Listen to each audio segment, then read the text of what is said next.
आदाब, नमस्कार, अस्सलाम वालेकुम। मैं हूं शमशाद अली मसूदी और आप देख रहे हैं लोकतंत्र उपाय। देश की सियासत जिस तरह से चल रही है किसी ढकी चुकी नहीं है, क्योंकि हर मुद्दे पे हिंदू मुस्लिम का रुख हो जाता है जब किसी मुस्लिम समुदाय का नाम आ जाता है। लेकिन जब कोई अपराध हिंदू समुदाय की तरफ से किया जाता है तो फिर एक अपराध सामान्य होता है। इसके अलावा तमाम मुद्दे जो है मुस्लिम लेकर चर्चा की जाती है, चाहे यूजीसी बिल हो, चाहे दूसरे बिल हो, वक्फ का बिल हो। जब ऐसे मुद्दों पर चर्चा होती है तो सांप्रदायिक मामला होता है, हिंदू मुस्लिम का मुद्दा बन जाता है। और इस पर चर्चा के लिए हमारे साथ है राजुद्दीन गादरे, जो राष्ट्रीय प्रवक्ता है बहुजन मुक्ति पार्टी के। उनसे बात करेंगे जो आज का दौर है। दिल्ली में भी हनुमान जयंती में जो घटना घटी, मस्जिद के सामने डीजे और झंडा फहराया गया, गाता लगाई गई, उस पर भी हम चर्चा करेंगे। लेकिन पहले यूजीसी पे बात करेंगे। जी शमशाद भाई, शुक्रिया।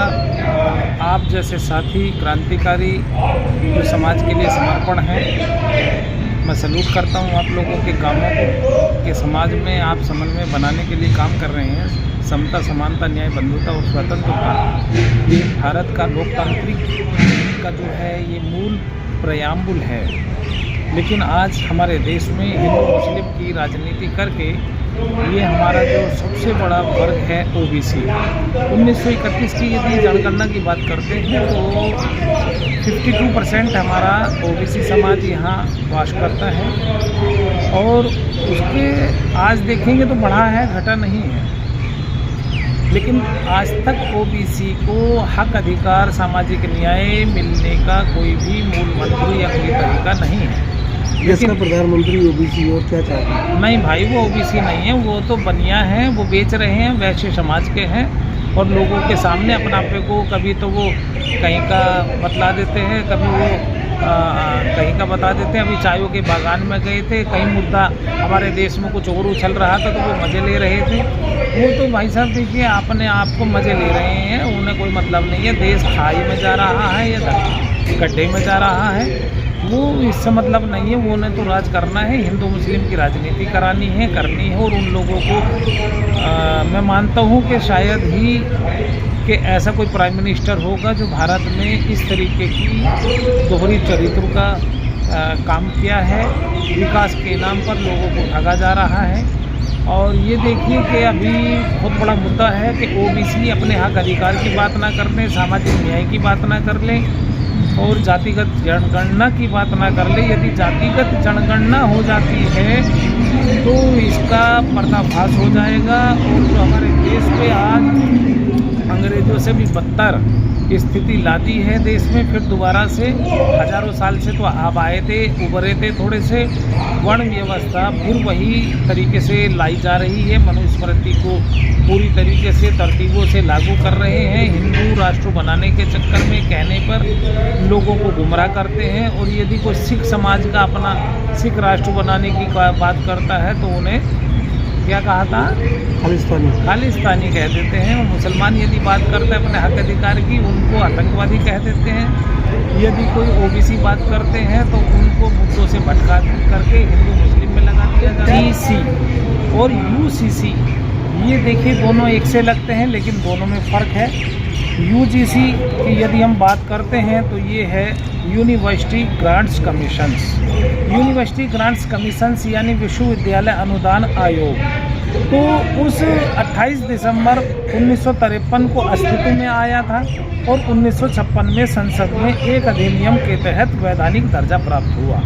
लेकिन आज तक भी उसको लागू नहीं किया गया और कानून नहीं बनाया गया। अब एक नियम यदि लागू करने के लिए सुप्रीम कोर्ट ने कहा भी था, क्योंकि SC ST के, ओबीसी के, माइनॉरिटीज़ के जो स्टूडेंट्स हैं उनके ऊपर दोहरा चरित्र करके इस्तेमाल किया जा रहा है और कोई नीति रणनीति से बिल्कुल अलग करके हमारे देश को गुमराह करने का षड्यंत्र है। और यदि हम फिर ये वाली बात करते हैं कि ये हिंदू राष्ट्र बनाने के लिए पूरी तरीके से लगे हुए हैं, लेकिन यदि कोई और बात करता है तो उनको अलग अलग षड्यंत्रों में फंसा दिया जाता है। तो जबकि हमारा इंडिया दैट इज़ भारत है, इंडिया ही भारत है।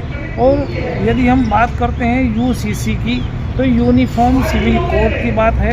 यूनिफॉर्म सिविल कोड इन्होंने एक गुजरात में भी शायद अभी पारित किया है और अभी पीछे उत्तराखंड में लागू कर दिया।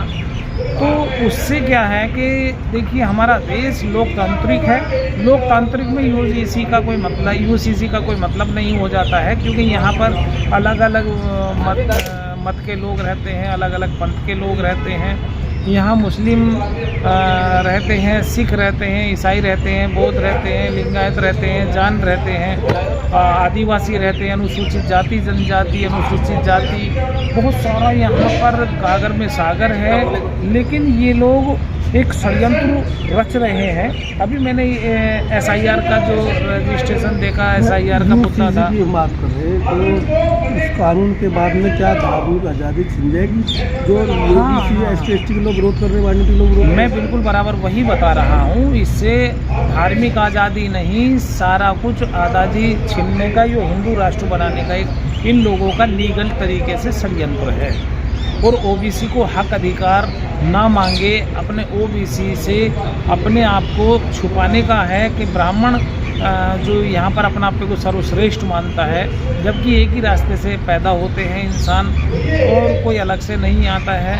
और यदि आता है तो मुझे वैज्ञानिक दृष्टिकोण से कोई भी साबित करके दिखा दे, मैं उसको जितना हो सकता है इकट्ठा चंदा मांग करके करोड़ों रुपए गिफ्ट दे दूँगा। अभी ये देखिए कि एक षड्यंत्र है, यदि फिर उसको समझेंगे तो तरतीब से समझना होगा।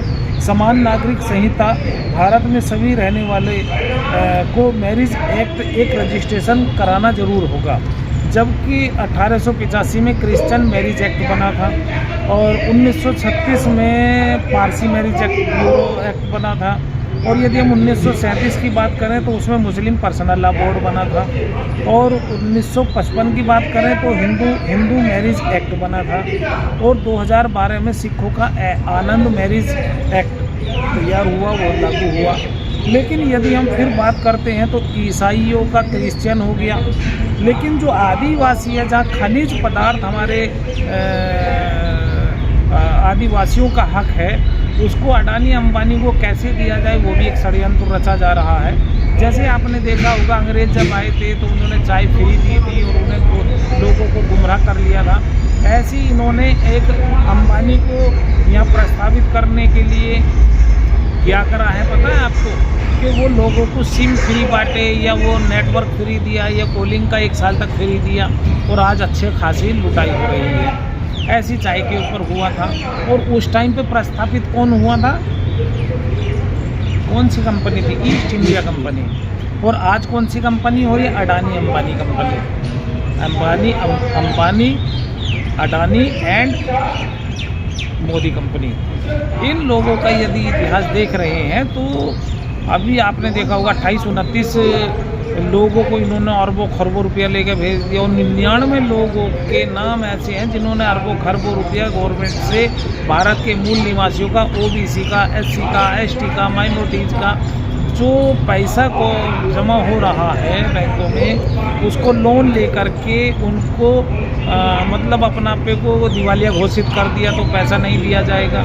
तो ये एक षड्यंत्र है मूल निवासियों का पैसा हकमारी, असामाजिक न्याय का, राजनीतिक ध्रुवीकरण करने का, कि किस तरीके से OBC को, SC को, ST को, माइनॉरिटीज़ को गुलाम बनाया जाए, कैसे मनुस्मृति इसमें थोपी जाए, वो एक षड्यंत्र चल रहा है। अब इन्होंने एक ये बिल बनाया UCC, तो इसके अंदर जब OBC है, देखिए आंकड़े जोड़िए, मैं आपको बता रहा हूँ, आंकड़े जोड़िए 52% जो है यहाँ OBC है और आज बढ़ा भी है। और यदि हम फिर देखें सवर्ण जो है, ब्राह्मण है, वैश्य है, क्षत्रिय है, ये 15% के आसपास है।